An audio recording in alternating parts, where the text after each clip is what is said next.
Hey guys, my name is Matt and I'm here at the Geordie Lunn Bike Park to talk about my 2022 mulleted Trek Remedy 8. You're probably wondering, haven't you released a video about your mulleted Remedy already? And you'd be right. About half a year ago, I switched this bike from a full 27.5 build to a mullet.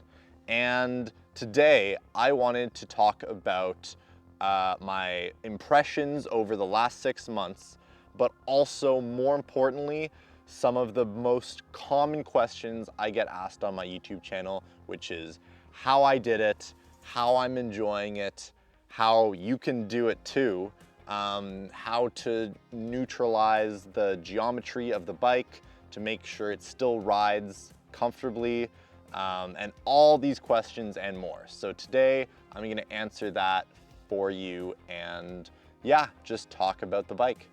All right, so first a little bit of history. I bought this bike in June 2022 and I've had it for about a year now. 6 months into owning it, I decided to switch from my 27.5 build to a mulleted setup, which means I have a 29-inch wheel in the front and a 27.5 wheel in the back.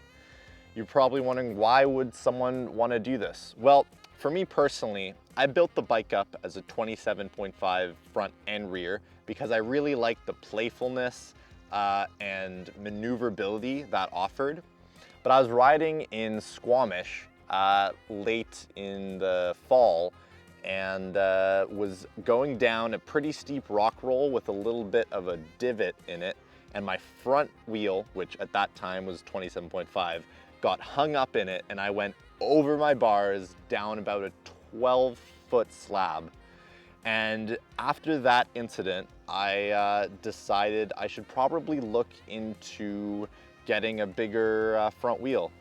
But at the same time, I really like the playfulness of 27.5 in the back. That's when I thought mullet. So it's been 6 months since going over my bars in Squamish and deciding to switch to a mullet bike with the 29 in the front and 27.5 in the back. So what do I think? How's it been? Have I noticed that it's been a little bit less maneuverable? Have I noticed the increased speed and rollover that usually comes with a 29er front wheel? Well, yes and no. So my first impressions, I'm gonna break up into the climb, the flowy and kind of jumps, and then also the technical steep downhill. So as far as the climb, almost right away, I noticed that it just felt a lot quicker on the way up. And on tight switchback corners, I didn't really notice that it was a bigger wheel to kind of throw around. So all around, on the way up, my impression is really, really good. The 27.5 wheel makes it still super easy to accelerate in the back since it's not as big of a wheel that you have to spin. So starting or going up technical climbs makes it super nice to be able to maneuver up that.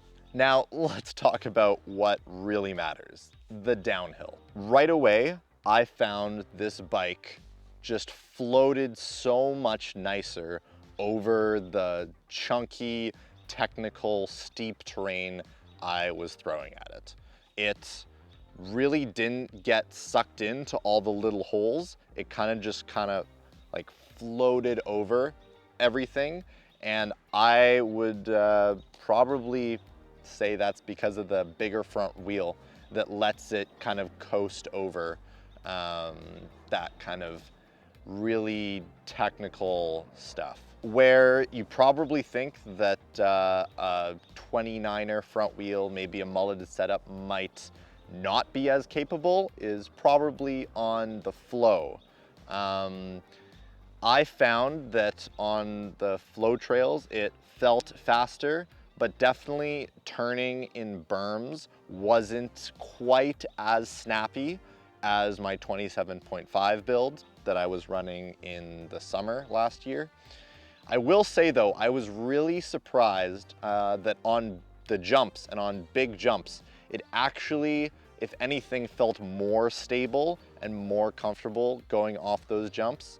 I think with a bigger front wheel, there might be more of a force when that tire is spinning, so that might help keep it a little bit more stable in the air, just as the 29er front wheel keeps it more stable when going down steep technical terrain. But yeah, on the jumps, I didn't feel like it was any less maneuverable. The big front wheel and the small rear wheel really seems like it is the Goldilocks bike for me. But the question I'm sure most of you are wondering is it for you? So that depends on a few things. Depends what kind of riding style you enjoy, what kind of trails you're riding the most. It also depends what kind of bike you already have. So for me, I live on Vancouver Island in the Pacific Northwest. British Columbia has a lot of super steep, gnarly trails. And so because of that, I decided that something a little bit more aggressive in the front and bigger that could tackle that would be really nice to try. It ended up working really well for me because I was already riding a bike that was capable of running a mullet setup. Well, how do you know if your bike is ready to be set up as a mullet? Well, luckily, most bikes these days come with this special piece of technology called a flip chip. So most aggressive trail bikes or enduro bikes that are mid to high end will have this technology. And what it does is it's a little chip you can see right here in the bike that you can flip 180 degrees and it lets you change the geometry of your bike. So this chip can either raise up or lower your rear wheel relative to your frame. So you're probably wondering, well, what does that do? How does that help with my mullet setup?